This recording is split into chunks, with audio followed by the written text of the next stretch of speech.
Om Shanti. Good morning. आज हम सुनते हैं 3/8/21 के अनमोल मधुरमा वाक्य। आज है मंगलवार।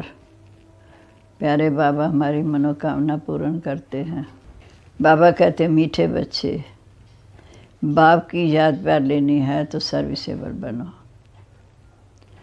बुद्धि में ज्ञान भरपूर है तो वर्षा करो, क्योंकि बाबा कहते बादल आते हैं भरपूर होने के लिए। जब हम मधुबन जाते हैं तो भरपूर होने के लिए फिर जाकर बरसाते हैं। ये पानी के बादल नहीं हैं, ये ज्ञान के बादल हैं, औरों को रिफ़्रेश करते हैं। बादल भी नंबरवार हैं। कोई तो वहाँ से आकर बहुत ज़ोर से बरसते हैं, अर्थात अच्छी सेवा करते हैं। बादलों का काम है बरसना, मुरझाए हुए पौधों को रिफ़्रेश करना। फिर बाबा ने कहा जैसे कर्राठी ज़मीन है, उनको जाकर ज्ञान सुनाकर सबस करना। कई सेंटर तो अच्छी रीति जानते हैं कि तूफ़ान तो आते हैं। मारुति सर्विसेबल बच्चे अच्छी रीति जानते हैं। बाबा हमेशा सर्विसेबल बच्चों को याद प्यार देते हैं, जो जाकर अच्छी तरह बरसते हैं। प्रदर्शनी में भी सब एक जैसे नहीं होते। मुख्य बात है गीता का भगवान सिद्ध करना कि गीता का भगवान शिव बाबा या श्री कृष्ण। समझाने का बड़ा अच्छा ढंग चाहिए। बाबा कहते सबको प्रेम से समझाते रहो कि आपके दो बाप हैं, एक लौकिक बाप एक परलौकिक बाप। परलौकिक बाप पतित पावन है। अब तुम बच्चों को बुद्धि मिली है। मनुष्य देखने से भवके वाले हैं, परंतु उनकी बुद्धि में ज्ञान नहीं है। साधु संत महात्माओं का भी मुझे आकर उद्धार करना पड़ता है, क्योंकि वह भी रचता और रचना को नहीं जानते। सतयुग से लेकर ये ज्ञान प्राय लोप हो जाता है। अभी हम ज्ञान सुन रहे हैं, सतयुग में प्राय लोप हो जाएगा। ये किसी को पता नहीं कि ये ज्ञान शास्त्रों से है। इस ज्ञान से, शास्त्रों के ज्ञान से सदगति नहीं हो सकती। गीता का मान कितना है। तो इस समय पतित पावन बाप आकर हमें सहज राजयोग सिखाकर जन्मांतर के लिए रजाई पा देते हैं। तो बाबा ने कहा पहले खुद समझेंगे फिर औरों को समझाएंगे। ये हमेशा चलती रहती है। 8-10 वर्ष चलकर फिर बैठ जाते हैं। पतित मनुष्यों का मौत तो होना ही है। शांति कैसे स्थापन हो रही है ये समझाना पड़े। शांति स्थापन करना, श्रेष्ठाचारी दुनिया बनाना, ये बाप का ही काम है। बाप कहते और संग बुद्धि का योग तोड़, एक मेरे संग जोड़ो। अब हम सुनते आज के मधुरमा वाक्य। बाबा कहते मीठे बच्चे, बाप की याद प्यार लेनी है तो सर्विसेबल बनो। बुद्धि में ज्ञान भरपूर है तो वर्षा करो। प्रश्न है कौन सा नशा भरे हुए बादलों को भी उड़ा देता है, बरसने नहीं देता। अगर फालतू देहाभिमान का नशा आया तो भरे हुए बादल भी उड़ जाएंगे। बरसेंगे भी तो सर्विस के बदले डिसर्विस करेंगे। अगर बाबा से प्यार नहीं, उनसे योग नहीं, तो ज्ञान होते हुए भी जैसे खाली हैं। ऐसे खाली बादल अनेकों का कल्याण कैसे करेंगे।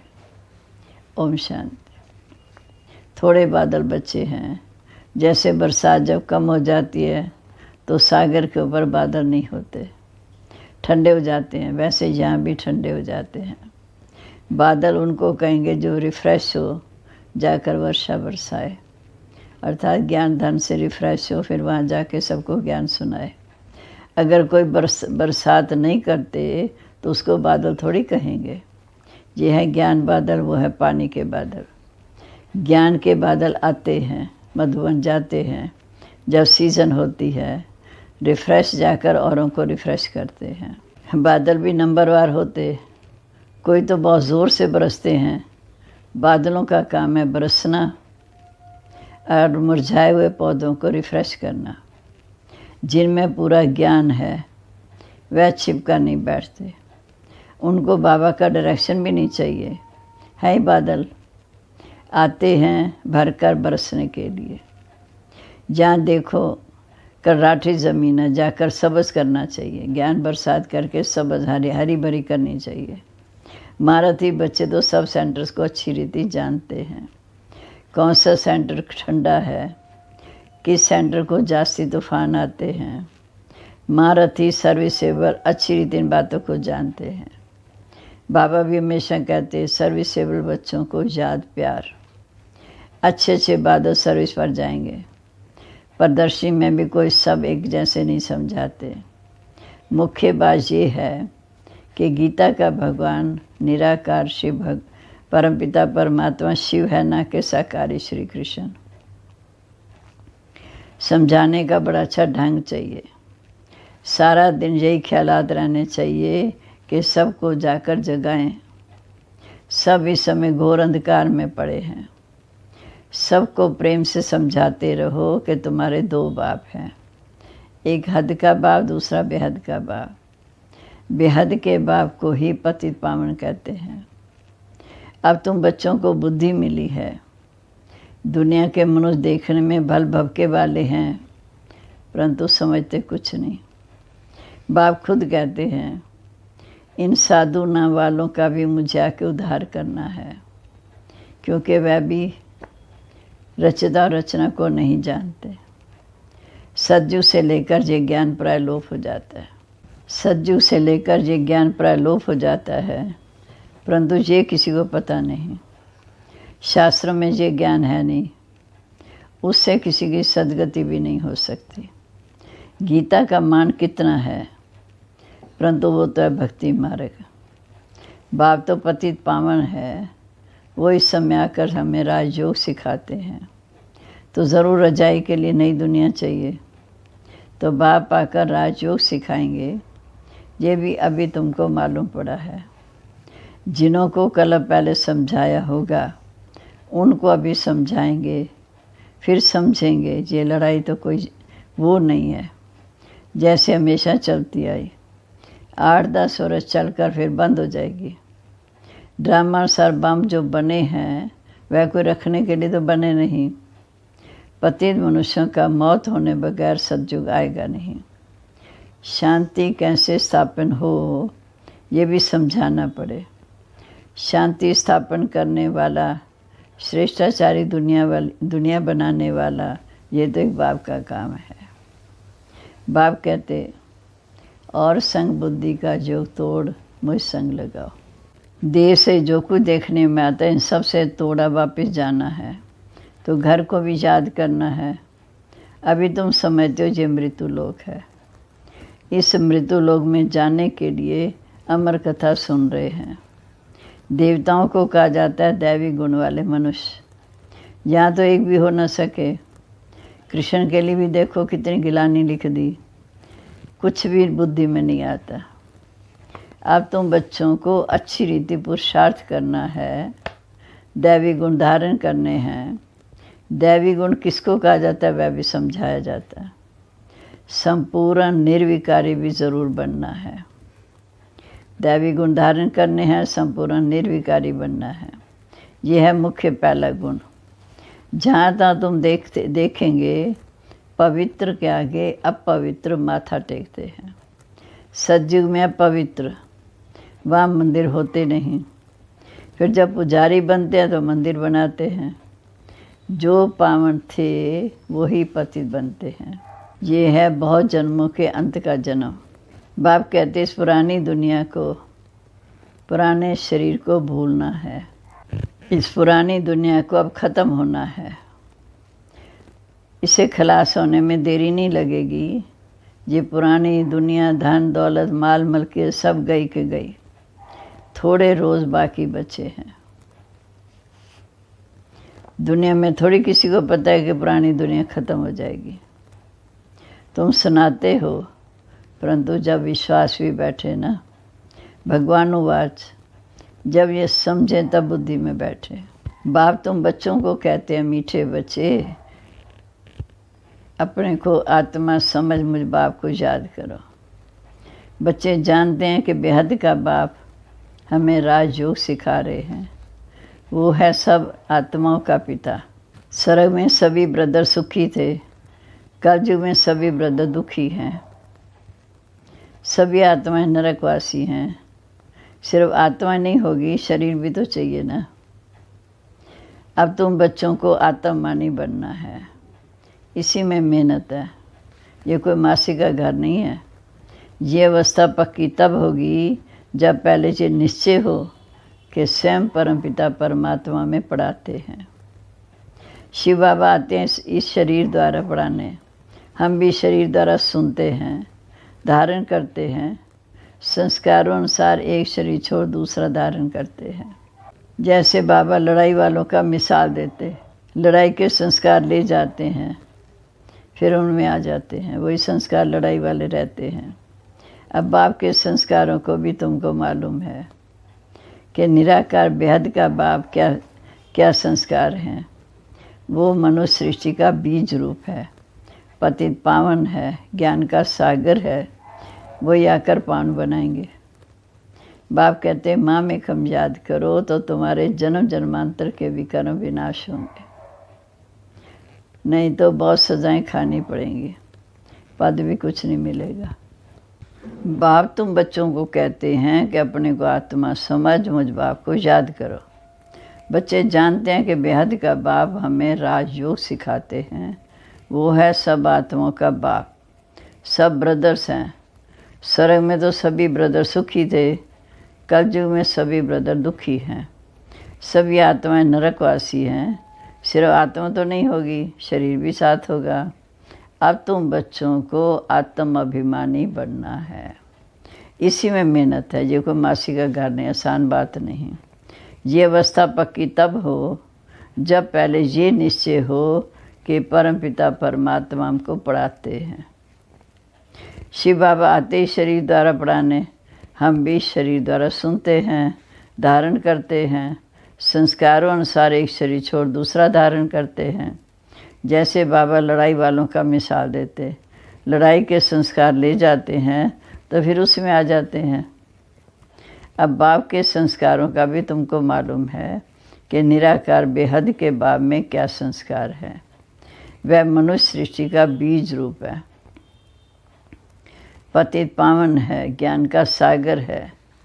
वही आकर पावन बनाएंगे। अब बाप के संस्कारों का भी तुमको मालूम है कि निराकार बेहद के बाप में क्या संस्कार हैं। वह मनुष्य सृष्टि का बीज रूप है, पतित पावन है, ज्ञान का सागर है। वही आकर पावन बनाएंगे। बाप कहते हैं माँ में कम याद करो तो तुम्हारे जन्म जन्मांतर के विकर्म विनाश होंगे, नहीं तो बहुत सजाएं खानी पड़ेंगी, पद भी कुछ नहीं मिलेगा। अब बच्चे जानते हैं कि बाबा हमको सहज रास्ता बता देते हैं। कहते हैं मन मना भाव। ये अक्षर गीता में भी हैं, परंतु इसका अर्थ नहीं समझते। बाप कहते हैं माँ में कम याद करो, देह सही दे के सब धर्मों को छोड़ अपने को आत्मा समझ, मुझ परमपिता परमात्मा को याद करो। याद को ही योग अग्नि कहा जाता। जो कॉमन अक्षर है, गीता में भी है, परंतु श्री कृष्ण का नाम डाल देने से घोर अंधेरा कर दिया। अब तुम समझाते तो कह देते हैं ये तुम्हारी कल्पना है, कुछ भी पता नहीं पड़ता। उनसे वर्षा तो लेना ही नहीं। पहले तो जब ये समझें कि बेहद का बाप बाप भी है, टीचर भी है, सतगुरु भी है, वह हमें पढ़ाते हैं, ये पक्का निश्चय चाहिए। नए आदमी को निश्चय बैठ जाए यह संभव है। कोई नए नए भी सेंसिबल होते तो समझ आते हैं, कोई तो जहाँ आना भी नहीं चाहते, कुछ भी समझते नहीं, ज़रा भी बुद्धि में नहीं बैठता। इतने ढेर बीके हैं ज़रूर। इन्हों को बाप से वर्षा मिला होगा, ये फैमिली होगी। नाम ही लिखा हुआ है ब्रह्मा कुमार कुमारियाँ, तो फैमिली हुई ना। प्रजापिता ब्रह्मा की कितनी बड़ी फैमिली है, परंतु ये बात किसी की बुद्धि में आ नहीं सकती। कोई पूछे आपकी एम ऑब्जेक्ट क्या है, तो बोलो बार बोर्ड पर लिखा हुआ है प्रजापिता ब्रह्मा कुमार कुमारियाँ, तो फैमिली हो गई। डाडे से वर्षा मिलता है, प्रजापिता ब्रह्मा मुख द्वारा। शिव बाबा रचना रचते हैं तो वो क्रिएटर ठहरा। स्वर्ग रचते हैं तो ज़रूर बच्चों को स्वर्ग का वर्षा देंगे। शिव बाबा स्वर्ग रचते हैं तो बच्चों को ज़रूर स्वर्ग का वर्षा देंगे। तो ये फैमिली हुई ना, बाप, बच्चे, बच्चियाँ और दादा। ब्रह्मा भी है, शिव भी है, वो है रचता। निराकार है तो बच्चों को वर्षा कैसे देंगे? ब्रह्मा द्वारा ही वर्षा देते हैं। ये अच्छी रीति समझाना चाहिए। बोलो, ये तुम्हारे बाप का घर है। इसको कहते हैं रुद्र ज्ञान यज्ञ। हम ब्राह्मण हैं, बाप के सिवाय कोई राजयोग सिखा न सके। गीता में भी है ना, मन मना भव अर्थात माम एकम याद करो। तो हम उस एक बाप को याद करते हैं। भक्ति मार्ग में गाते थे कि बाबा आप आएंगे तो हम आप पर वारी जाएंगे, हम आपके बनेंगे, हम आत्मा देह को छोड़ आपके साथ चली जाएंगे। आपके बनेंगे तो ज़रूर आपके साथ भी जाएंगे। सगाई करते हैं तो साजन साथ ले जाते हैं ना सजनी को। ये शिव साजन भी है। हम तुमको इस दुख से छुड़ाए सुख धाम में ले जाएंगे। फिर अपने अपने पुरुषार्थ अनुसार जाकर रजाई करेंगे। बाबा कहते हैं हम तुमको इस दुख से छुड़ाए सुख धाम में ले चलेंगे। फिर अपने अपने पुरुषार्थ अनुसार जाकर रजाई करेंगे। जो जितना ज्ञान धन धारण करेंगे उतना ऊंच पद पाएंगे। छोटी छोटी कुमारियाँ भी सर्विस कर रही हैं। उनको बड़े बड़े विद्वान पंडित आदि को समझाना है। शौक़ होना चाहिए। कुश्ती होती है तो बड़ी बड़ी चैलेंज देते हैं कि इनके साथ हम लड़ेंगे। सर्विसेबल बच्चों को तो आराम से सोना नहीं चाहिए। आराम हराम है। जो भी अपने को महारथी समझते हैं उन्हें सुख से कभी सोना नहीं है। सर्विस पर चक्कर लगाते रहना चाहिए। आजकल बाबा प्रदर्शियाँ बहुत बनवाते रहते। बड़ों बड़ों को निमंत्रण भेज दो, अभी नहीं तो पीछे आ जाएंगे। साधु संत महात्मा कोई भी हो, सबको जगाते रहो, परंतु बात करने वाले भी चाहिए महारथी। जिनका बाप से योग नहीं, प्यार नहीं, वो तो जैसे खाली बादल हैं। वह क्या करेंगे?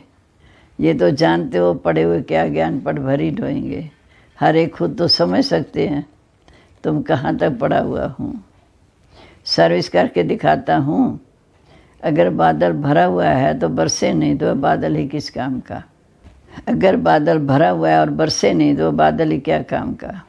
हर एक को अपनी समझ चाहिए। फालतू देह अभिमान के नशे में रहेंगे तो ऊंच पद हमेशा के लिए गवा देंगे। बाबा की सर्विस का कितना शौक़ है। गवर्नमेंट को समझाना चाहिए तो उनको कि हमको हाल दो जहाँ ये रूहानी सेवा कर मनुष्यों को देवता बना सके। तो बाप आए हैं राजयोग सिखाने, लेकिन युक्ति युक्त समझाना चाहिए। जो भाषण ही नहीं जानते वह थोड़ी समझा सकेंगे। ऊंच पद पा न सके, पद वो पा सकेंगे जो सर्विस करेंगे। बड़ों बड़ों को लिखो, हम नॉलेज के बगैर भारत का और दुनिया का कल्याण नहीं हो सकता। बाबा की ईश्वरी नॉलेज के बिना भारत और दुनिया का कल्याण नहीं हो सकता। एजुकेशन मुख्य है। लक्ष्मी नारायण ने भी एजुकेशन से ये पद पाया है। लक्ष्मी नारायण ने भी एजुकेशन से ये पद पाया है। इससे पहले जन्म में राजयोग सीखे हैं। हम भी अभी यहीं पढ़ रहे हैं। स्कूल में स्टूडेंट समझते हैं हम ये इम्तिहान देकर फिर जाकर ये बनेंगे। ये तुमको नॉलेज मिलती है, वह इस दुनिया के लिए नहीं है। ये पढ़ाई इस दुनिया के लिए नहीं है, इसकी प्रारब्ध भविष्य है। तुम भी पढ़ते हो भविष्य की जन्म के लिए, भविष्य बनाने के लिए। वो पढ़ते हैं इस जन्म के सुख के लिए, तो वह भी पढ़ना है, साथ साथ ये भी शिक्षा सीखनी है। इसमें डरने की बात नहीं। स्पिरिचुअल नॉलेज क्यों नहीं लेनी चाहिए? चित्र लेकर जाए समझाना चाहिए। बोलो, नॉलेज सबके लिए बहुत ज़रूरी है, परंतु बच्चे अजन खड़े नहीं होते, नौकरी टोकरी में फंसे रहते हैं। बंधन मुक्त हैं तो फिर सर्विस में लग जाना चाहिए। श्रीमत पर सब चलने वाले तो नहीं है ना, बीच में माया घोटाला मार देती है। कोई कोई बच्चों को शौक़ बहुत है, परंतु नशा चढ़ता है कि हम जाएं बहुतों का कल्याण करें। बाबा भी समझे, जबकि बालिग हो गए तो गुटखा क्यों खाना चाहिए? बालिग तो ज़्यादा है, फिर गुटखा क्यों खाना चाहिए? कह सकते हैं कि हमको तो भारत का उद्धार करना है, सच्ची सेवा कर मनुष्यों को देवता बनाना है। बाबा को तो वंडर लगता है कि बच्चों को नशा नहीं चढ़ता, इसलिए बाबा कहते रजो बुद्धि है। जिनको नशा नहीं चढ़ता बाबा कहते रजो बुद्धि है। चांस बहुत अच्छा है, ऐसी भी बहुत हैं जिनको नॉलेज का घमंड भी बहुत है, परंतु डिसर्विस भी बहुत करते हैं। ये तो गुड़ जाने गुड़ की गोथड़ी जाने, बाबा जाने या कर्म करने वाले जाने। राहु का ग्रहण बैठ जाता है, बृहस्पति की दशा उतर राहु की बैठ जाती। अब ये भी देखो अच्छा चल रहा है, अब ये भी देखो ग्रहचरी बैठ जाती, गिर पड़ते हैं। बच्चों को तो बहुत बहादुर होना चाहिए। पान का बीड़ा उठाना है कि हम इस पान का बीड़ा उठाना है कि हम इस भारत को स्वर्गवासी बनाकर छोड़ेंगे। तुम्हारा धर्म है नरकवासी को स्वर्गवासी बनाना, भ्रष्टाचारी को शिष्टाचारी बनाना। बाबा नशा तो बहुत अच्छा चढ़ाते हैं, परंतु बच्चों में नंबरवार नशा चढ़ता है। अच्छा, मीठे मीठे सिक्के लदे बच्चों प्रेत माता पिता बाप दादा का याद प्यार। Good morning. रूहानी बाप की रूहानी बच्चों को नमस्ते। रूहानी बच्चों की रूहानी बाप दादा को नमस्ते। नमस्ते बाबा, गुड मॉर्निंग। शुक्रिया बाबा, शुक्रिया। अब है धारणा के लिए मुख्य सार। पहली पॉइंट है बंधन मुक्त बन भारत की सच्ची सेवा करनी है। रूहानी सेवा कर मनुष्य को देवता बनाना है। ज्ञान के घमंड में नहीं आना है, रूहानी नशे में रहना है। दूसरा, निश्चय बुद्धि बन पहले अपनी अवस्था पक्की करनी है। देह से जो कुछ देखने में आता है उनसे तोड़ना है और एक बाप के साथ जोड़ना है। अब आज का वरदान, बाप के संस्कारों को अपना निजी संस्कार बनाने वाले व्यर्थ व पुराने संस्कारों से मुक्त भव। बाप के संस्कारों को अपना निजी संस्कार बनाने वाले व्यर्थ या पुराने संस्कारों से मुक्त भव। कोई भी व्यर्थ संकल्प या पुराने संस्कार देह अभिमान के संबंध से हैं। आत्मिक स्वरूप के संस्कार बाप समान होंगे। जैसे बाप सदा विश्व कल्याणकारी, परोपकारी, रहम दिल, वरदाता है, ऐसे स्वयं के संस्कार नेचुरल बन जाएं। संस्कार बनना अर्थात संकल्प, बोल और कर्म स्वतः उसी पर मान चलना। जीवन में संस्कार एक चाबी है जिससे स्वतः चलते रहते हैं, फिर मेहनत करने की ज़रूरत नहीं रहती। स्लोगन है आत्मिक स्थिति में स्थित रहें, अपने रथ द्वारा शरीर द्वारा कार्य कराने वाले ही सच्चे पुरुषार्थी हैं। आत्मिक स्थिति में स्थित रहे, अपने रथ द्वारा कार्य कराने वाले ही सच्चे पुरुषार्थी हैं। समान है मैं विश्व कल्याणकारी, रहम दिल, निजी संस्कारों में मुक्त हूँ। कल्याणकारी, परोपकारी, रहम दिल, वरदाता, स्वयं के संस्कार पुराने संस्कारों से मुक्त हूँ। ओम शांति। अरे डबल लाइट फरिश्ता स्थिति का अनुभव करो। हर बात में, वृत्ति में, दृष्टि में, कर्म में न्यारापन अनुभव हो। न्यारा सदा प्यारा लगता है। आत्मिक प्यार। नंबर 1 ब्रह्मा की आत्मा के साथ आप सभी को भी फरिश्ता बन परम धाम में चलना है। ब्रह्मा बाप के साथ आपको भी फरिश्ता बन परम धाम चलना है। तो मन की एकाग्रता पर अटेंशन दो, आर्डर से मन को चलाओ। डबल लाइट फरिश्ता की स्थिति। अब है दादी प्रकाशमणि जी का अनमोल वाक्य। दुआओं के भंडार के मालिक। दादी जी के पास दुआओं का भंडार था। वह सदा कहती मुझे तो बाबा की और आप सबकी दुआएं चला रही हैं। दादी जी के पास दुआओं का जैसे भंडार था, वह सबको समय पर साथ देती, सुख देती। उनके दिल ए हरे के प्रति सहानुभूति थी। के दिल में हर एक के प्रति सहानुभूति थी। उन्होंने अपने संकल्पों को सदा शुद्ध और श्रेष्ठ रखा, इसलिए दुआएं जमा होती रहीं। अंतिम समय भी शरीर के हिसाब किताब को दुआओं के बाद से सहज पार कर लिया। उन्हें कभी दुख दर्द की महसूसता नहीं हुई। दादी ने अपने कर्मों से, गुणों से, संबंधों से, सच्चाई सफाई से सबकी दुआएं ले ली। दादी हमेशा कहती, मुझे तो बाबा की और आप सबकी दुआएं चला रही हैं। जिसके सिर पर बाबा की दुआओं का हाथ है उसका